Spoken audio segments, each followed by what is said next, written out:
Digital યુગ આ daily local news channel of Bharuch. Bharuchi તાલુકાના થામ અને દેરોલ ગામની વચ્ચે ગત રાત્રે લગભગ 3 વાગ્યે એક ભયંકર માર્ગ અકસ્માત સર્જાયો હતો.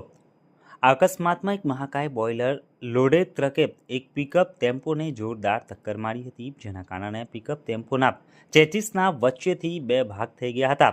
સ્થાનિક સૂત્રો દ્વારા મળતી માહિતી મુજબ રાત્રિના અંધારામાં અને વહેલી સવારના સમયે આ ઘટના સર્જાઈ હતી.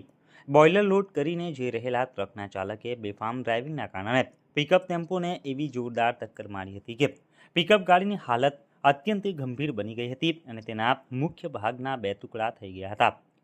અકસ્માત સર્જીને ટ્રકનો ચાલક તાત્કાલિક ઘટના સ્થળેથી ફરાર થઈ ગયો હતો.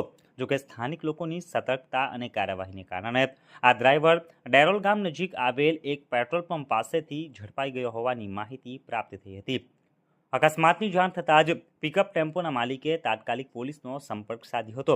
પોલીસે ઘટના સ્થળે પહોંચીને સમગ્ર મામલાની તપાસ હાથ ધરી હતી અને ટ્રક ડ્રાઈવર સામે કાયદેસરની કાર્યવાહી પણ શરૂ કરી છે.